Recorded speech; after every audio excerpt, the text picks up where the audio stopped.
Hello, this is Ashley Jamerson coming to you from Charlotte, North Carolina, and today I want to speak with you about the NACA program. This will be my third video on the NACA program. I think it's my third, maybe my fourth video, and this is just an update of what has been going on this year. It's November 2015, and I have had 3 families start the NACA program. My notes are below, so that's why you're seeing me like looking down all the time. But I had 3 families start the NACA program, and of those 3, one successfully closed using the NACA program. One person decided not to buy because it was just too annoying, and another person was using the same exact MC that I had, but the experience was so terrible that they decided to go with a traditional lender and build their home, and they move in before the holidays. So it's amazing for them because they actually got approved for a little bit more than what NACA would have given them, and they're actually getting exactly what they want because they're building, and more on that later. The particular family that decided to build, they spent about 9 months in the program. When they initially started, they were told that they were approved for the max. They would close in 4 months. They had the house picked out and all that good stuff, and then she would close before she had her baby. So now the baby is here, and they're not in their house using NACA, and it was just a mess. When the actual approval process happened about 2 months in, it was for 135, which is way below what they were verbally told early on in the process, and that just, that was their last straw. They couldn't wait another 6 months to get a higher amount, and they just walked away. They were like, enough is enough. Now, the one person who completed the program was a relocation client. He was relocating here from New York, and when I first got the file freaked me out. It scared me because very rarely do you have someone relocating using the NACA program because of all the back and forth that you have to do in the process. In a traditional situation, I could use video. I could do like the walkthrough during the inspection. I can videotape the inspector's summary. I can do Skype back and forth, and they can come to closing. But with NACA, they have to be here for the inspection. They have to be here for all types of walkthroughs, and it's a little bit of a pain if you have to travel. So he ended up traveling down here 4 times, again, because he had to be here for the inspection. He started the NACA process in New York, and he found me online and was transferred to an MC here in Charlotte, Carol Clark. And Carol Clark was good. He answered his phone, which is amazing. He wasn't that good with emails, but at least he answered his phones when myself or the client had a question. But the trick that I have learned to successfully close on time, on time, is to buy new construction and to not have any financial issues, okay? Those 2 things create a successful NACA closing. So if you buy new construction and you're going through the home inspection process, hand will require anything that shows up on the inspection summary to be repaired, and repaired by a general contractor, which is great. But sometimes when you buy a house, there's things wrong, like minor things, that you're like, hey, I can fix that once I move in. I can fix that in the spring or summer. I can fix that next month. I can fix it out of pocket once I own the home. But hand doesn't allow you to do that. Hand makes you ask the seller to make all repairs. And if you're buying an existing home, many sellers are like, I'll fix A, D, and E, but B and C you're going to have to take care of. And unless you feel comfortable making repairs to a home that you don't own yet, then that's just, it's not, most people don't. So you're out of luck. You're completely out of luck.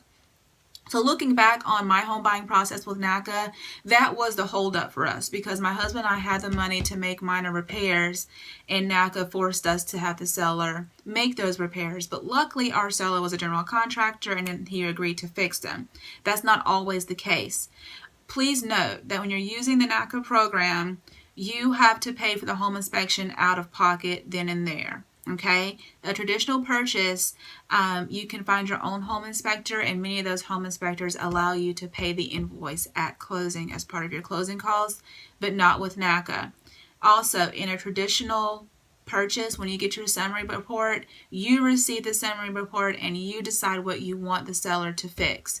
Again, it could be A, D, and E, that you want them to fix, and then you'll take care of B and C, and it's good. You're just moving forward.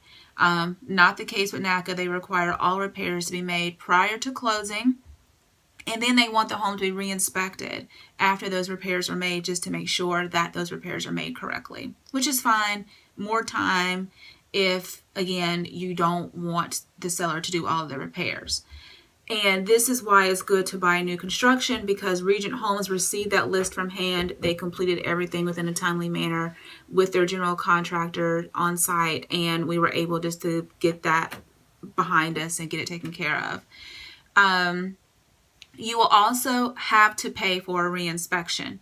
So again, my relationship that I have with my inspectors, I can use my inspector. He can come and do the inspection, invoice it at closing, and then he can come back out for re-inspection and not charge you. But the inspectors that NACA has on deck, they require you to pay them again for re-inspection, and that's more money out of your pocket. So if things do hit the fan and you don't purchase that home, you're out of at least $600 there, like easy. If those things aren't fixed correctly, then the cycle begins again. You have to get them to fix the items, general contractor, and then have it re-inspected. Again, more money out of your pocket. If you are relocating, you have to be here for that inspection. Not the re-inspection, but you must be here for the full inspection, because they believe that being there for 3 hours makes you a better homeowner. Okay?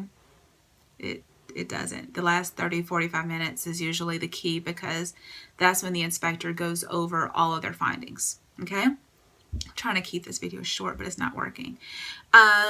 Let's see. The builder luckily worked with NACA, so they were very aware of the NACA process and the fact that it would take a little bit longer.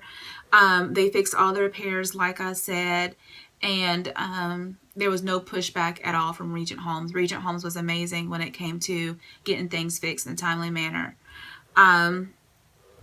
Let's see. The file was originally supposed to close October 8th, but ended up closing Friday, October 23rd. And my baby's making noises.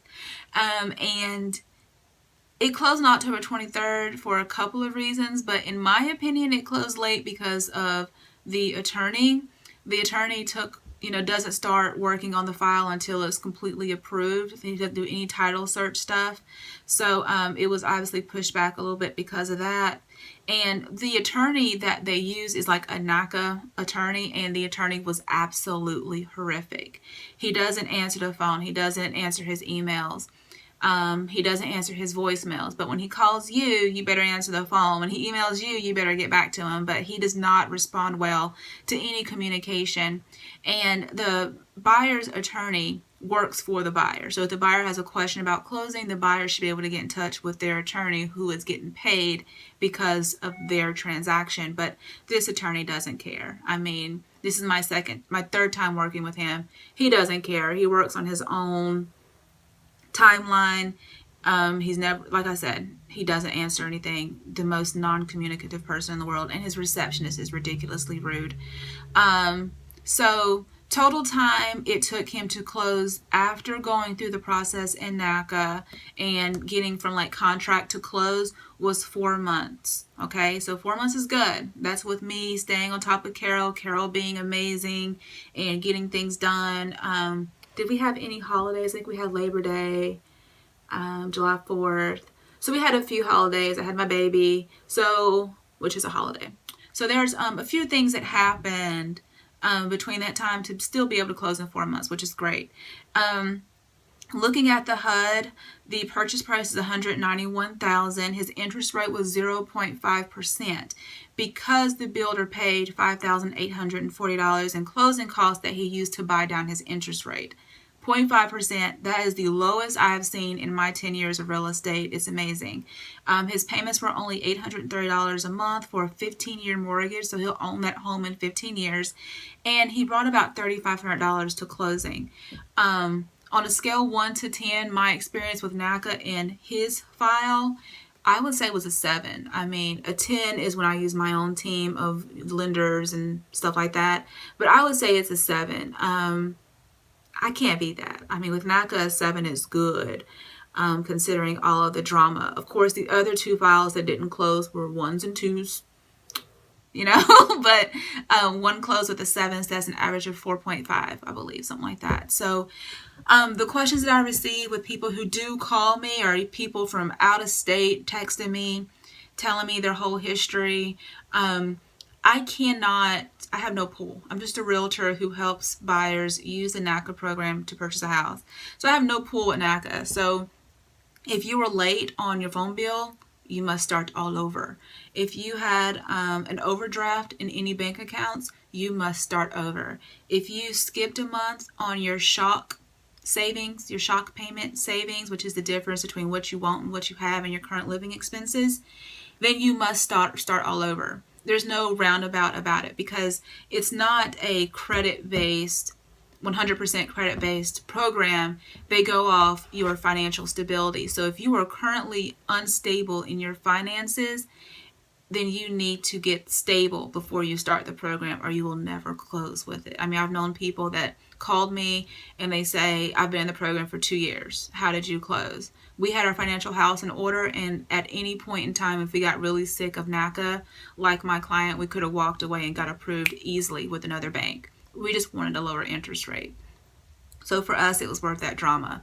My client who closed, he had his financial house in order. He wasn't in a rush, thank you Jesus, to close on time. He still hasn't moved into his house, and it is November the 12th. So the house is very good, chilling. I actually still have his keys. So he wasn't in a rush to close. He just wanted, again, that amazing interest rate. He had the money. He had the credit score. He had the savings. He didn't have any lates. If you're like that, then yes, you can purchase a home very easily with NACA, as long as the house you want isn't over $205,000, because that's the cap here.